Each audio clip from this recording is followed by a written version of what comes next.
The old, mahogany writing desk in Jerry Yan's study was a monument to his disciplined life, meticulously organized. But tucked deep within a hidden compartment, beneath layers of financial reports and architectural plans, lay a single, aged envelope. It contained a letter, penned years ago, filled with words of love for Tong Liya that Jerry had never sent. The ink, though faded, still pulsed with the raw, untamed emotions of a past fear, a profound vulnerability he had almost allowed to slip away, his own echo syndrome making the unspoken words a constant, agonizing hum within him.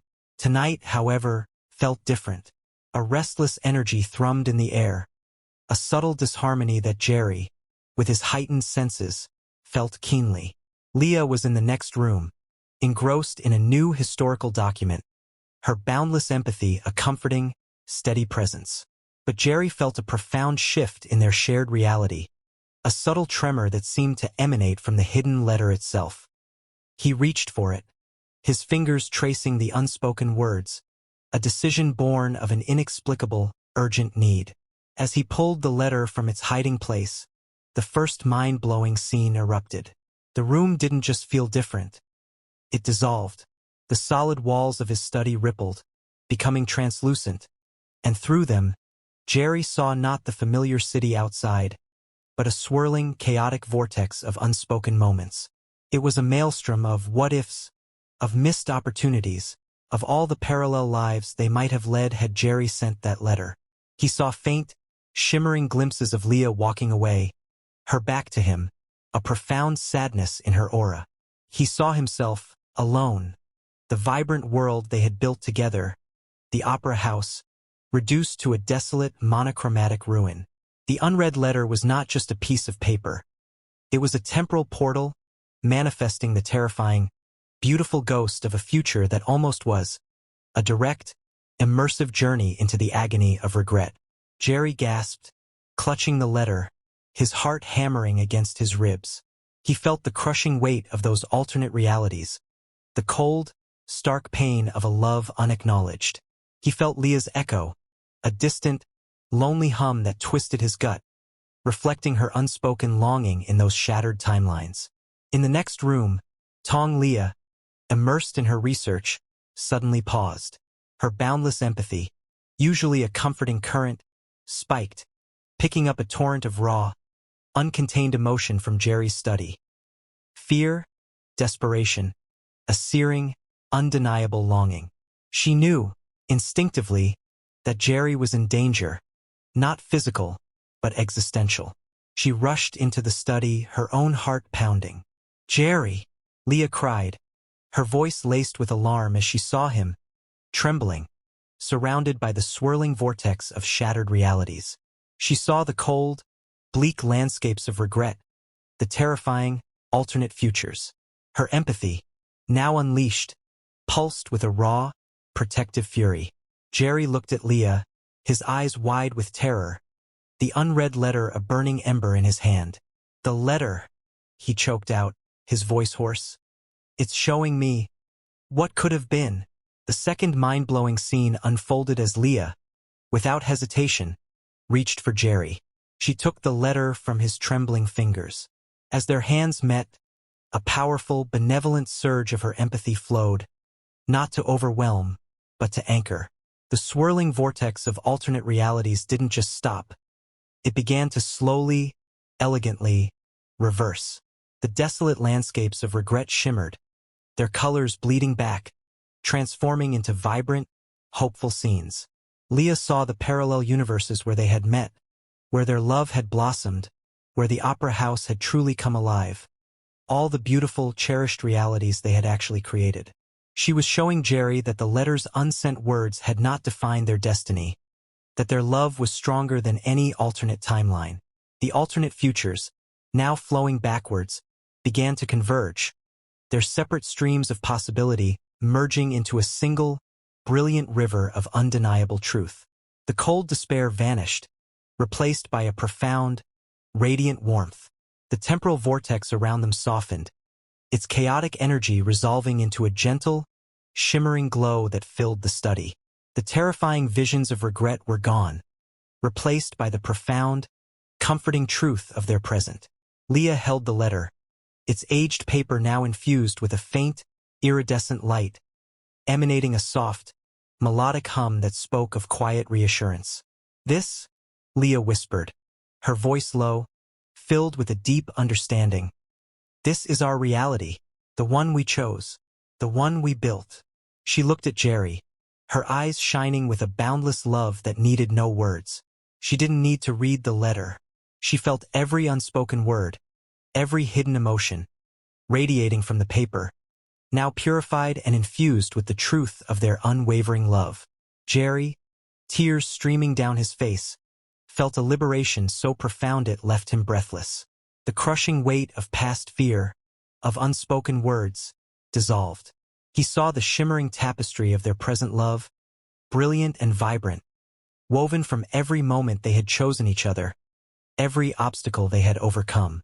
The opera house, the global network of empathy, the resurrected performers, all of it was a testament to the fact that his unsent letter had not been an ending, but a painful, necessary prelude to a much grander, more beautiful love story. The ultimate, mind-blowing scene erupted as Jerry, with a profound tenderness, placed the luminous letter against Liya's heart. The moment it made contact, a brilliant, blinding spiral of pure, sentient light erupted from Liya's chest. It wasn't just light. It was a torrent of raw, unadulterated, overwhelming love that bypassed all her defenses, flooding her entire being. She felt the sheer, terrifying force of Jerry's devotion, a love so powerful it felt like a physical blow, rocking her to her core. But this time, it was a love she was ready to fully receive, a resonance that echoed the opera house's awakening. The spiral of light didn't just fill the apartment. It shot upwards, piercing the ceiling, arcing into the night sky. But it didn't stop there. On every screen worldwide, the harmonized network, which had been subtly resonating with the emotional truth of their exchange, momentarily dissolved its content. In its place, billions of people saw a singular, overwhelming image. Not of Jerry or Liya, but of the cosmic spiral of their intertwined hearts, pulsating with an unquantifiable, boundless love. It was a direct, undeniable act of shared existence, woven into the very fabric of perception, amplified by the awakened spirit of the opera house. But this time, the spiral held a new resonance. It contained the unique, beautiful truth that even unspoken words, even hidden fears, could be transformed, not into regret, but into a deeper, more resilient love. It was a message of profound forgiveness, broadcast to every corner of the world. People felt a wave of inexplicable peace, a communal sense of belonging, and a deep understanding that sometimes the greatest acts of love are the ones that save us from ourselves. The spiral faded, leaving behind a sky subtly brighter, an internet humming with a newfound clarity. The apartment returned to its normal state, but it was no longer just a room. It was a sacred space, imbued with the profound truth of a love that had defied time, confronted regret, and broadcast its healing power to the world. The old, mahogany writing desk in Jerry Yan's study was a monument to his disciplined life, but now it was a sacred space. The cosmic spiral of their intertwined hearts had faded from the world's screens, but its deep resonance lingered, filling the air with a newfound clarity and a palpable sense of unity. The unsent letter, once a symbol of regret, lay on Jerry's desk, its paper glowing with a gentle, inner light. It was no longer a secret burden, but a source of immense power, for their love had not just defied time. It had transformed it. The celestial aurora, a permanent celestial promise, now pulsed in the night sky, a breathtaking testament to a love that had triumphed over fear. The most profound, mind-blowing consequence of their public act was the luminous echoes of words. The unsent letter, a conduit for their deepest feelings, had given them a new ability. When they spoke or wrote words of love and encouragement, those words didn't just dissolve into the air. They manifested as tangible, shimmering echoes that floated through the world, finding people who needed them most. A message of hope they penned for a young artist appeared as a constellation of glowing words that settled gently in her studio, inspiring her. A quiet word of encouragement for a struggling student manifested as a warm, comforting light in his room. But the echoes had a deeper purpose. As they traveled, they were not just delivered, they were collected. They began to converge on a specific, untouched piece of land near the opera house. There, a beautiful, mind-blowing garden began to grow, not of plants, but of pure, living light. Every word of love, every message of hope they had sent, had manifested as a unique, glowing, impossible flower. This garden was a living archive of their benevolence, a tangible representation of their kindness, and a new sanctuary where people could come to feel the warmth and read the love that had been broadcast to the world, a new form of communal healing. But the unsent letter held an even deeper secret. The temporal vortex it had initially opened, the one that had shown them a future of regret, had not simply vanished. It had been contained within the celestial aurora they had created. They now realized that their love had given them the power to enter this contained temporal space. They could step back into key moments of their personal regrets, not to change them, but to reweave the emotional threads. For example, they revisited a moment of unspoken fear, and Jerry, now brave, could silently send his past self a surge of courage. This didn't change history, but it healed the emotional scars, creating a new, purer emotional timeline. This profound, mind-blowing act of self-forgiveness and healing now extended beyond them. Within the celestial aurora, they could perceive the world's collective regrets and emotional scars from a cosmic view. They could identify historical moments of mass fear or sorrow, and, without changing the past, gently reweave the emotional aftermath, turning the lingering echoes of sorrow into a collective sense of peace and understanding for the present generation. The climax of their journey began when the unsent letter, lying on the desk, began to glow with a blinding light. It rose into the air, its purpose fulfilled. It was not a permanent tool, but a key. The paper slowly, gracefully, disintegrated into shimmering motes of light that flowed into Jerry and Leah. They felt a surge of power unlike any they had ever known. Their personal love story had become an eternal promise, a living symbol that a single, brave act of vulnerability can heal not just a heart, but the entire world. The unsent letter, which had almost torn them apart, had ultimately become the key that unlocked their final destiny. They were no longer just people. They were the living embodiment of their own love story, their souls intertwined with the cosmos, ready to live out their destiny as guardians of hope. The old, mahogany writing desk in Jerry Yan's study was a monument to his disciplined life, but now it was a sacred space. The unsent letter, its purpose fulfilled, had dissolved into shimmering motes of light, and its essence now resided within Jerry and Tong Liya. They stood together, their souls intertwined, feeling a profound transformation. Their old powers, his echo syndrome, her empathy, had not just been restored. They had been integrated, purified, and elevated into something new. They were no longer just people. They were the living embodiment of their own love story, their souls intertwined with the cosmos, ready to live out their destiny as guardians of hope. Their new reality was a series of mind-blowing revelations. Their old abilities to feel and perceive had been replaced by a powerful active force. They could now tune the emotional resonance of a place.